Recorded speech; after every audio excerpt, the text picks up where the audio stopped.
So hello my dear student, કેમ છો બધા મજામાં? Welcome again on delta E hub channel. I hope કે તમારું જે ચેપ્ટર નંબર 8 જે છે રિલેટેડ ટુ તમારી સ્કૂલ એક્ઝામિનેશન, ઇવન તમારી નીટ એક્ઝામિનેશન માટે જે છે આ કન્ટેન્ટ જે છે તમને હેલ્પફુલ થતું હશે, રાઈટ? ચલો, તો આજના લેક્ચરની અંદર ટાઈમ વેસ્ટ કર્યા વગર બેટા શરૂ કરીએ છીએ તમારું જે ટોપિક જે છે નેક્સ્ટ ટોપિક, જેનું નામ તમને આપેલું છે બેટા રિબોઝોમ, રાઈટ? બેટા રિબોઝોમ જે છે એ આપણે ઓલરેડી ઘણી વખત જે છે એ સાંભળેલું છે. કઈ જગ્યાએ? તો કે પ્રોકેરિયોટિક કોષ જે છે એની અંદર સાંભળેલું છે, રાઈટ? આના સિવાયનું જે એન્ડોપ્લાઝમિક રેટિક્યુલમ જે છે અંતઃકોષરસ જાળ, એની અંદર પણ આપણે ડિટેલમાં એના વિશે વાત કરેલી છે બેટા.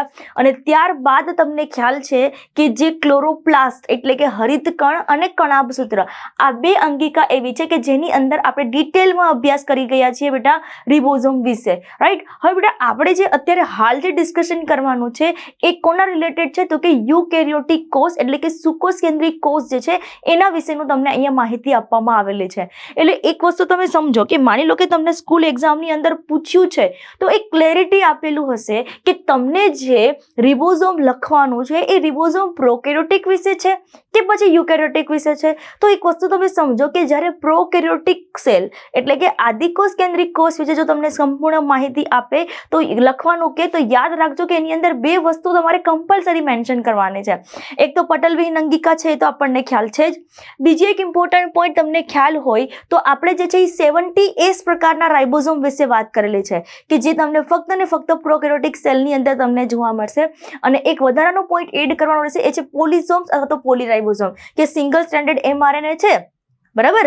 એક શૃંખલીય mRNA ની એક શૃંખલા છે કે જેની ઉપર ઘણા બધા રિબોઝોમ તમને જોવા મળે છે, જેને પોલિસોમ્સ અથવા તો પોલીરાઇબોઝોમ કહેવામાં આવે છે, રાઈટ? ચલો આગળ ડિસ્કસ કરીએ.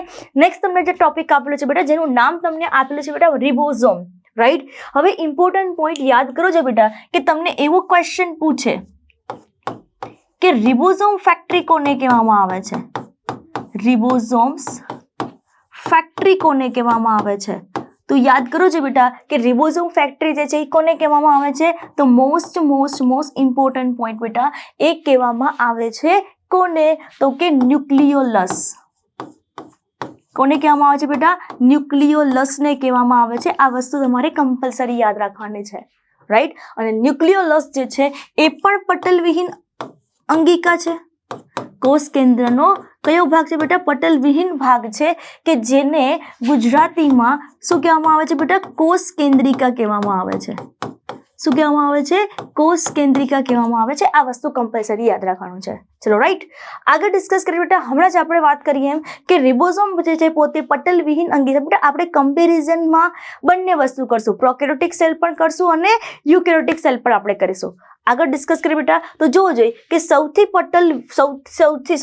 પટલવિહીન જે છે એ અંગિકા કોને કહેવામાં આવે છે બેટા? રિબોઝોમ. આ તમારો ક્વેશ્ચન. બીજો ક્વેશ્ચન છે બેટા, સૌથી નાની અંગિકા, સૌથી નાનામાં નાની અંગિકા તો તમને પૂછે તો યાદ રાખજો કે નાનામાં નાની અંગિકા જે છે એ રિબોઝોમ છે. ત્યારબાદ તમે જોશો અંગિકાની અંદર આવેલી અંગિકા. શું આવેલું છે બેટા? અંગિકાની અંદર આવેલી અંગિકા. એનો મતલબ શું છે? યાદ કરવો જોઈએ કે અંગિકા, કઈ અંગિકા બેટા કે જેની અંદર આવેલી છે? તો એક વસ્તુ તમે સમજો કે તમે ભણી ગયા એન્ડોપ્લાઝમિક રેટિક્યુલમ, કે જેની અંદર આવેલી છે રિબોઝોમ. ત્યારબાદ હરિતકણની અંદર પણ તમને શું જોવા મળશે બેટા? અંગિકા જોવા મળશે, રિબોઝોમ જોવા મળશે. અને ત્યારબાદ તમે ભણી ગયા બેટા કણાભસૂત્ર, રાઈટ? કણાભસૂત્ર, એની અંદર જે છે એ આપણને શું જોવા મળશે? અંગિકા જોવા મળશે, રાઈટ? અને ઇમ્પોર્ટન્ટ પોઈન્ટ બેટા ખાસ યાદ રાખજો કે આ અંગિકા જે છે એ સાર્વત્રિક અંગિકા છે. સાર્વત્રિક એટલા માટે કારણ કે બધા જ કોષો જે છે, જેટલા પણ કોષો છે, આ બધા જ કોષોની અંદર તમને શું જોવા મળશે બેટા? તો કે રિબોઝોમ જે છે એ જોવા મળશે. હવે તમે રાસાયણિક બંધારણ તમે જોવા જાઓ, રિબોઝોમનું મતલબ અંદરની રચના તમે જોવા જાઓ બેટા, તો એની અંદર તમને બે વસ્તુ તમને જોવા મળે છે. એક તો રિબો ન્યુક્લિયોપ્રોટીન. શું આપેલું છે બેટા? રિબો ન્યુક્લિયોપ્રોટીન. અહીંયા ન્યુક્લિયોનો મતલબ થશે rRNA, રાઈટ? તો rRNA પણ જોવા મળશે અને પ્લસ તમને પ્રોટીન પણ તમને જોવા મળશે. ચલો આગળ ડિસ્કસ કરીએ બેટા. હવે અહીંયા જોઈ શકો છો કે રિબોઝોમની રચનાની અંદર બે પેટા એકમ અથવા તો ઉપ એકમ તમને જોવા મળે છે.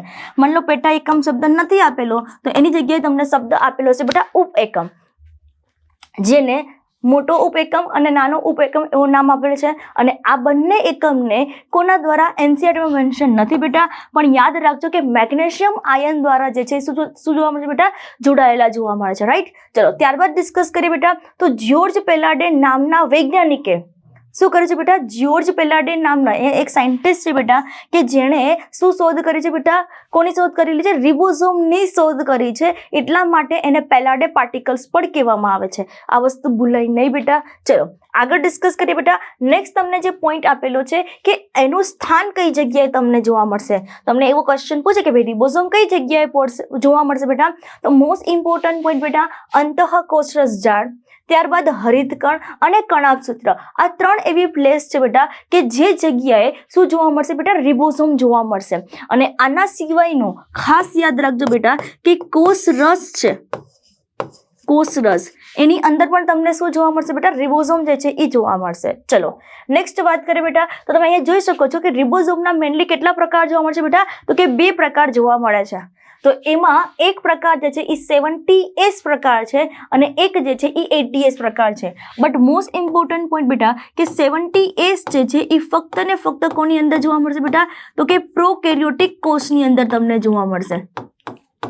રાઈટ, અને 80S જે છે એ મોસ્ટ પ્રોબેબલી તમને યુકેરિયોટિક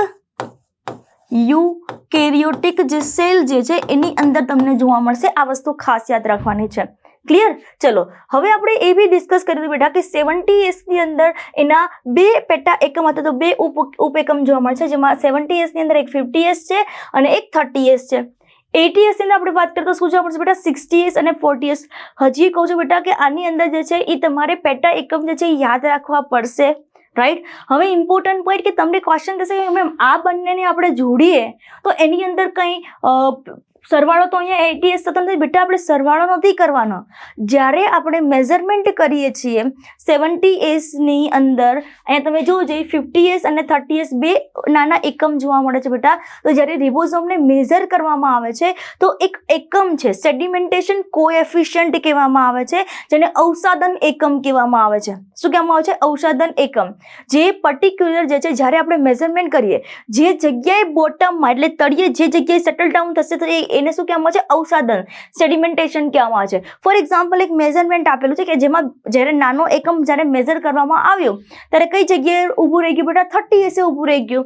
અને અહીંયા મોટો એકમ જ્યારે માપવામાં આવ્યો ત્યારે એની અંદર 50S ઊભું રહી ગયું. રાઈટ, તો આ રીતે તમે જે છે એ જોઈ શકો છો 50 અને 30, 60 અને 40. તમે એ ડાયાગ્રામ પણ તમે જોઈ શકો છો કે ઉપરનો જે સેલ તમને આપેલો છે એ નાનો એકમ આપેલો છે જેને 30S કહેવામાં આવે છે. 40S તમે જોશો અહીંયા જગ્યા મેં રાખેલી છે બેટા, એટલા માટે કારણ કે આપણને ખ્યાલ છે કે નાનો એકમ અને મોટો એકમ જે છે એ કયા દ્વારા બેટા, તો કે મેગ્નેશિયમ આયન જે છે એના દ્વારા જે છે અહીંયા શું કરવામાં આવે છે બેટા, મેગ્નેશિયમ આયન જે છે એના દ્વારા જે છે અહીંયા જોડાય છે. ક્લિયર? ચલો આગળ એક ડિસ્કસ કરીએ બેટા કે જો આપણે રિબોઝોમની રચના જોઈએ તો એની અંદર આપણને એક જોવા મળે છે 60S પ્રકારના rRNA.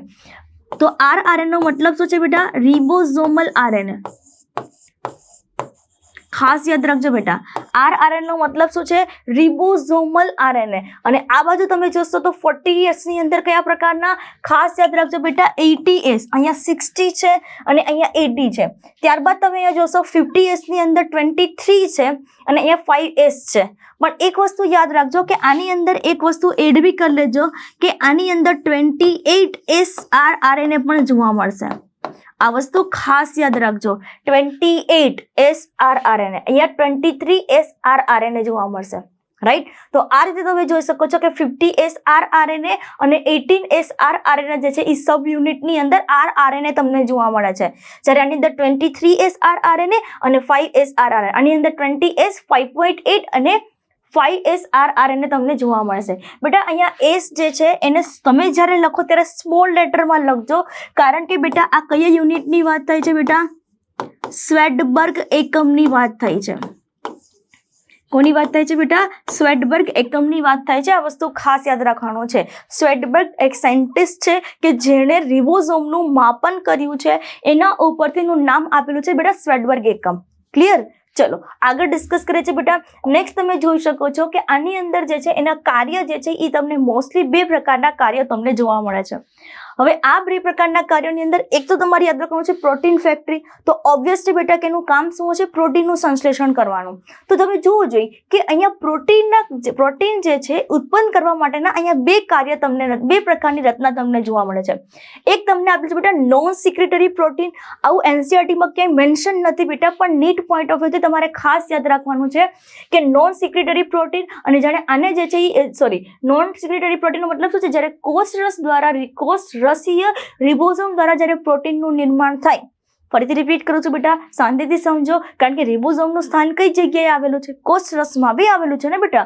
તો કોષરસ દ્વારા જ્યારે કોષરસની અંદર આવેલ રિબોઝોમ જ્યારે પ્રોટીનનું નિર્માણ થાય તો એ પ્રકારના પ્રોટીનને નોન સિક્રેટરી એટલે કે બિનસ્રાવી પ્રોટીન કહેવામાં આવે છે.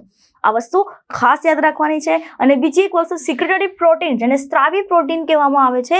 પર્ટિક્યુલર જ્યારે ER, તમને ક્વેશ્ચન થાય કે આ ER શું છે? આમ તો આપણે ભણી જ ગયા છે બેટા, પણ અંતઃ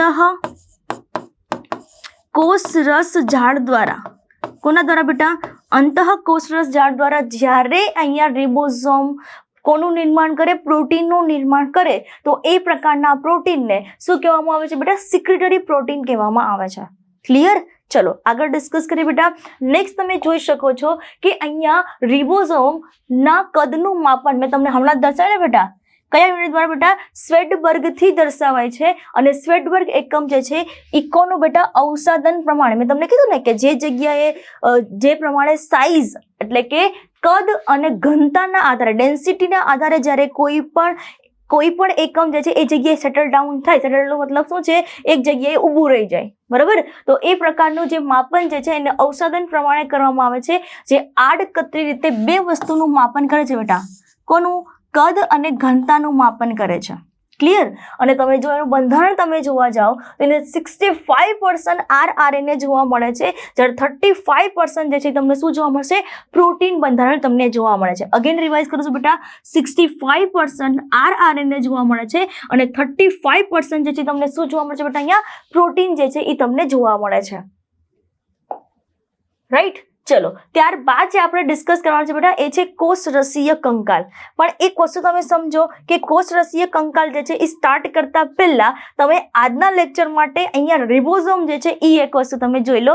એક નાના શોર્ટ વિડીયોની સાથે આપણે કમ્પેરિઝન કરીશું બેટા, જેથી કરીને તમને લોંગ વિડીયો ન લાગે અને પ્લસ જે છે એ તમને જે કન્ટેન્ટ પ્રમાણે, માન લો એક્ઝામમાં રિબોઝોમ પૂછ્યું છે તો રિબોઝોમનું કન્ટેન્ટ મળી જશે. માન લો હરિતકણનું કન્ટેન્ટ પૂછ્યું છે તો હરિતકણ મળી જશે તમને. કણાભસૂત્ર પૂછ્યું છે તો કણાભસૂત્ર પણ તમને મળી રહેશે. એટલે કોઈ ટેન્શન લેવાની જરૂર નથી. ચલો તો શરૂ કરીએ છીએ બેટા. આપણે અત્યારે જે છે એ તમને એક રિબોઝોમ માટેનો જે છે એ ટોપિક કમ્પ્લીટ કર્યો છે. તો નેક્સ્ટ લેક્ચરની અંદર આપણે જે નેક્સ્ટ લેક્ચરની અંદર જે કોષરસ કંકાલ જે છે એના વિશે જે છે આપણે કમ્પ્લીટ કરીશું. મળીએ છીએ એક નવા ટોપિક સાથે બેટા નેક્સ્ટ લેક્ચરની અંદર. Thank you so much.